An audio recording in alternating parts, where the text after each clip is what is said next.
भाइयों, जैसे कि चर्चा तो चल रही है, कोई कुछ बातें कर रहा है, कोई कुछ बात कर रहा है। क्यों ना 10 मिनट हम समाज सुधार की बात कर लें। क्योंकि हर एक व्यक्ति जो यहाँ मौजूद है या जो नहीं है, वो एक समाज का अभिन्न अंग है।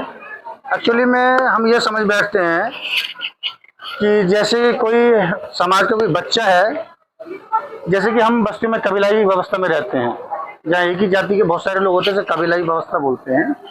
किसी का बच्चा बीड़ी पी रहा है, किसी का बच्चा कहीं ताश खेल रहा है, कहीं शराब भी पीने लगते हैं या कोई गलत काम कर रहा है, तो पड़ोसी या कोई दूसरा आदमी देखकर बहुत खुश हो जाता है। अरे फलाने का बच्चा अच्छा, बहुत अच्छा, सही कर रहा है, ये बड़ा बोलता था हमें, और उसे उकसाते भी हैं। एक्चुअली में हम लोग बहुत बड़ी गलती करते हैं। वो जो बच्चा है वो उसका नहीं है, जिसका हम शो कर रहे हैं, वो एक समाज की प्रॉपर्टी है।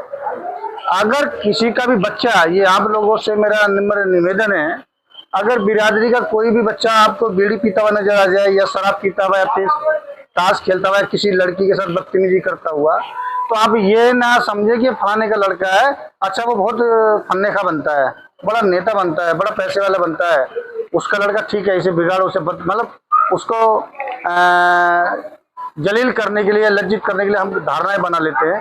एक्चुअली में ये एक बहुत बड़ी सामाजिक बुराई है। होना यह चाहिए कि वो एक उस परिवार का, जैसे नरेश जी का कोई बेटा है, वो सिर्फ नरेश जी का ही बेटा नहीं है, वो एक पूरे समाज कम्युनिटी की प्रॉपर्टी है। प्रॉपर्टी जिसपे हमारा एकाधिकार होता है। जैसे कि अगर कोई बच्चा गलत काम करेगा, अच्छा ये फला जात का है, कोई ये नहीं कहेगा मूलवंशी का लड़का है, नरेश जी का है या उनका है या इनका, अच्छा ये फला जात का लड़का है। जैसे कि हम लोग अखबार पढ़ते हैं, अखबार पढ़ते भी बहुत सारे जो लोग हैं मध्य प्रदेश में, जो बीजेपी के लोग हैं, वो लोग पकड़े गए हैं पाकिस्तान को जासूसी करते हुए। तो अगर एक मुसलमान होता है तो पूरी मुसलमान जाति को अखबार वाले छा डालते हैं, ये तो होते ही ऐसे हैं। लेकिन अगर कोई ब्राह्मण पकड़ा जाता है तो उसे छुपा दिया जाता है, उसकी कहीं न्यूज नहीं चलती है। हमारी बिरादरी का कोई व्यक्ति अगर गलत काम करते हुए पकड़ा जाता है तो उसको बड़ा चढ़ाकर बताया जाता है। तो हम सब लोगों का ये कर्तव्य है कि अगर किसी का बच्चा कोई असामाजिक कार्य में लिप्त है तो हम उसे रोकें, हम उसे तमाचे भी मार सकते हैं, हम उसे पकड़ के घर भी ले जा सकते हैं और उसे उस कृत्य को करने से रोक सकते हैं। क्योंकि एक वो समाज की एक इकाई है जो सीधे इनडायरेक्टली डायरेक्टली हमसे जुड़ी हुई है। तो हम उसको, अगर हमारे समाज के लोग एजुकेशन हासिल करेंगे, जैसे वर्गीकरण का एक मैटर अभी सुप्रीम कोर्ट ने डिसीजन दिया, वर्गीकरण अभी दिल्ली में नहीं हुआ है, हरियाणा में हो गया, पंजाब में हो गया, तमिलनाडु में, आंध्र प्रदेश में, कर्नाटक में हुआ, दिल्ली में और यूपी में नहीं हुआ। अब ये देखिए कि अगर वर्गीकरण का यहाँ यूपी में या दिल्ली में आ जाए अध्यादेश, तो हमारे पास तो कैंडिडेट ही नहीं है। हमारे कितने बच्चे हैं जो सिविल सेवा में पास हो सकते हैं? तो ये समाज की हानि है या ये किसी एक पर्टिकुलर व्यक्ति की हानि है? समाज की हानि है, तो पूरी कौम की हानि है। हमें क्या करना चाहिए? हमें पूरी यथाशक्ति संसाधन हम इस कार्य में लगा दें कि वर्गीकरण दिल्ली में हो या ना हो, कम से कम हर साल 50 बच्चे हमारे आईएएस बनने ही चाहिए। अगर टारगेट हम निर्धारित कर ले, वो किसी का भी बच्चा हो सकता है। अगर आप साधन संपन्न हैं, आप अपने घर परिवार को ठीक से चला रहे हैं, तो आपका पहला कर्तव्य कि अपने बच्चों को आप एजुकेशन प्रदान करें। सबसे पहले मकान बनाएंगे, एक दिन खराब हो जाना है। लोग कर्जा लेकर मकान बना लेते हैं, कर्जा लेकर शादी कर लेते हैं, ये बहुत बड़ी गुनाह है। हमें कर्जा लेकर व्यापार में काम करना चाहिए, कर्जा लेकर बच्चों को एजुकेशन देनी चाहिए, ना कि मकान बनाना चाहिए शादी ब्याह में कर्जा लेकर। जैसे हैं वैसे कम से कम में काम चलाओ, लेकिन एजुकेशन के लिए आप कुछ नहीं कर सकते। अगर आप संपन्न है तो अपने बच्चों को एजुकेटेड कीजिए, उसके बाद अपने भाई को भी देखें उनके बच्चे एजुकेटेड हैं या नहीं है, अपने साले हैं और अपने जो बहनों हैं उनके बच्चों को आर्थिक मदद कर सकते हैं एजुकेशन के लिए। फिर समाज बिरादरी के लोग हैं, एक व्यक्ति को कम से कम अपने जीवन में 10 परिवार के बच्चों को एजुकेशन दिलाने का काम करना चाहिए। प्रत्येक व्यक्ति का ये कर्तव्य है। जो जागरूक इंसान है, जो पशु तुल्य है, वो लोग जो अपने बारे में सोचते हैं, माफ करना मैं ऐसा मुझे बोलना पड़ा, जो सिर्फ अपना अपना ही भला चाहते हैं कि मेरे को अच्छा खाना मिल जाए, मेरे बच्चे अच्छे हो या मेरा घर मकान बन जाए, बाकी समाज की ऐसी की तैसी। मैं समझता हूँ पशु में उसमें क्या फर्क है। जानवर 3 काम करने के लिए जिंदा रहता है और चौथा काम है जिसके पास से मनुष्य में, तो वो मानव कहलाता है। जैसे कि बच्चे पैदा करना, पशु सुअर पालते हैं हम लोग, तो सुअर क्या बच्चे पैदा करेगा, ठीक है नहीं, सर्च करेगा, बच्चे पैदा करेगा, उसके बाद वो अपने बच्चों की रक्षा भी कर लेता है। जैसे आप सूर्य कुत्ते का बच्चा अगर ब्याते ना, उसको पकड़ेंगे तो काट लेगी, ठीक है नहीं। वो तीसरा काम क्या करता है सुअर, वो भोजन पेट भर खाता है, कुत्ता बिल्ली सुअर एक, ठीक है नहीं। एक चीज नहीं है जिससे उसे जानवर कहा जाता है, वो उसे क्या कहते हैं, विवेक। और विवेक से की परिभाषा क्या है, अपना भला बुरे की पहचान करना, मेरे लिए क्या हित में है, मेरे समाज के लिए, मेरे देश के लिए क्या है और क्या मेरे अहित में है। जो इंसान दो पैरों पर चलता है लेकिन अपना हित और अहित नहीं जानता, वो पशु तुल्य मानव है, वो मनुष्य योनि में है ही नहीं। जैसे कि सूरी ब्याती, उसके बच्चों को पकड़ा जाता है, वो सुरक्षा कर लेती है। हम तो उस कुत्ता बिल्ली से भी गए गुजरे हैं, हम अपने बच्चों की रक्षा नहीं कर पा रहे हैं। दिल्ली में 3-4 अभी 2-3 साल में लड़कियों का रेप हुआ और उनको 9 साल की लड़की का रेप होता है, शमशान में ब्राह्मण लोग जला देते हैं, पुलिस FIR नहीं कर पाती है। क्या हम अपने बच्चों की सुरक्षा कर पा रहे हैं? नहीं। बात अभी 3-4 केस दिल्ली में हुए थे, अभी हाथरस केस सबको मालूम है, पूरे देश में हंगामा हुआ, रैली आपने भी निकाली होगी, हमने भी निकाली, सबका संघर्ष था। लेकिन हाई कोर्ट ने क्या किया, उन चारों आरोपियों को बाइज्जत बरी कर दिया। उस केस में जिसमें पीड़िता ने, हाँ बाइज्जत बरी है, 1 साल हो गया है, और उसमें पीड़िता ने मरने से पहले बयान दिया, वीडियो है। क्या इन नाम बताए कि ये 4 लड़कों मुझे खेत में ले गए, मेरे साथ रेप किया और मेरे अंगों को इस तरह क्षतविक्षत किया। उस वीडियो होने के बावजूद और डॉक्टर का मेडिकल रिपोर्ट होने के बावजूद, और डॉक्टर की वीडियो भी है, उनको बाइज्जत बरी कर दिया।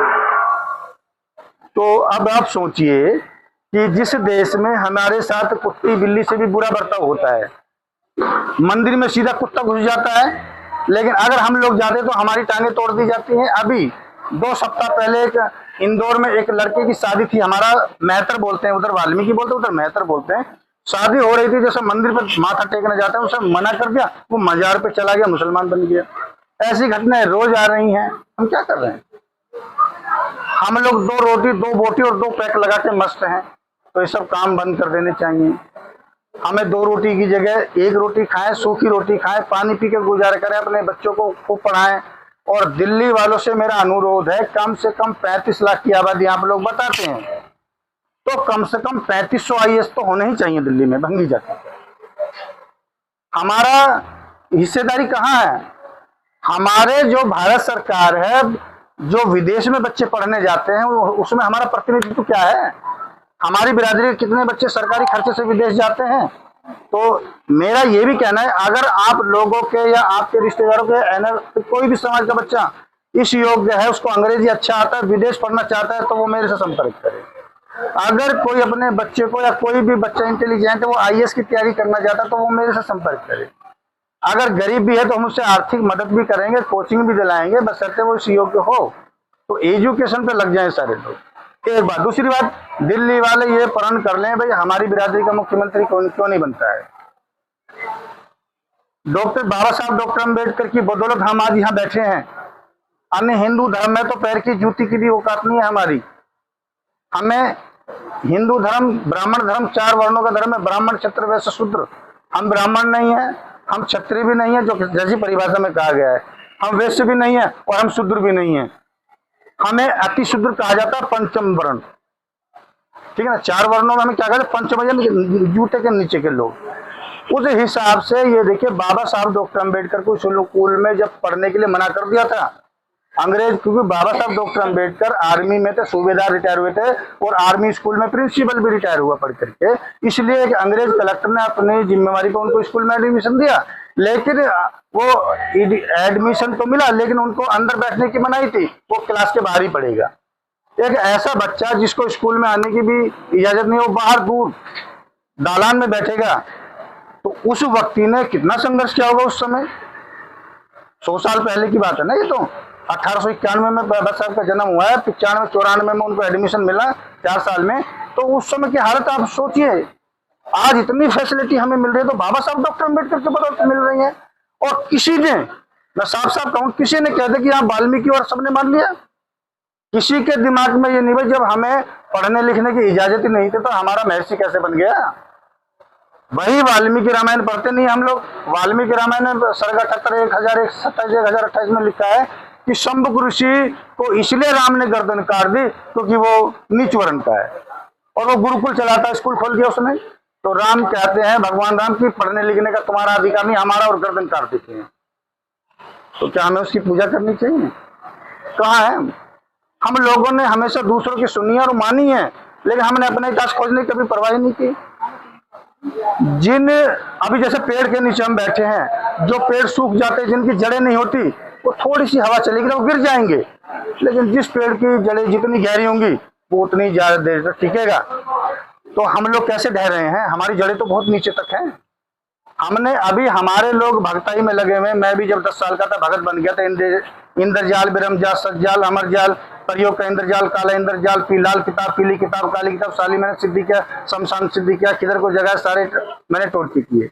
लेकिन जब बाबा साहब को पढ़ा तो सब मैंने उतार के कंधे से रख दिया अलग को। हमें इसकी जरूरत नहीं है जादू टोने की, हमें तो बाबा साहब डॉक्टर अम्बेडकर की, हमें संविधान की जरूरत है। एक मिनट, तो हमें क्या करना चाहिए? एक तो सबके घर में संविधान होना चाहिए, इंडियन कॉन्स्टिट्यूशन हमारे पास होना चाहिए, और होने के साथ साथ पढ़ना भी चाहिए। जो लोग अपने आप को वाल्मीकि मानते हैं तो उन्हें वाल्मीकि रामायण भी जरूर पढ़ना चाहिए। हम लोग, हाँ रुकिए, अभी हम पढ़ते तो है नहीं और ढोए चले जा रहे हैं। हमें इतिहास तो पढ़ना चाहिए ना, लेकिन हम लोग इतिहास को पढ़ते ही नहीं है। कि हमारी एक्चुअल में हमारी जाति में भी बहुत बड़े बड़े विद्वान हुए हैं, ऋषि मुनि भी हुए हैं, उनको तो दरकिनार कर दिया गया है, उनको मटिया मेट कर दिया गया है। और हमारी जाति में आप जहां तक भी जाएंगे, उत्तर पश्चिम, पूर्व पश्चिम जहां भी जाएंगे, गोरखनाथ की महिमा बड़ी, उनका नाम बड़ी इज्जत से लिया जाता है, लेकिन उसको लोग भूल गए और गैरों को गले लगा बैठे, और गैरों को गले लगाए तो हमारी गर्दनें भी कट रही हैं। हमारी कोई अहमियत नहीं है। हम लोग, एक मिनट रुक जाइए, समय बीच में मत बोलिए ना, बीच में मत बोलिए, थोड़ा बीच में मत बोलिए, आपको भी मौका मिलेगा।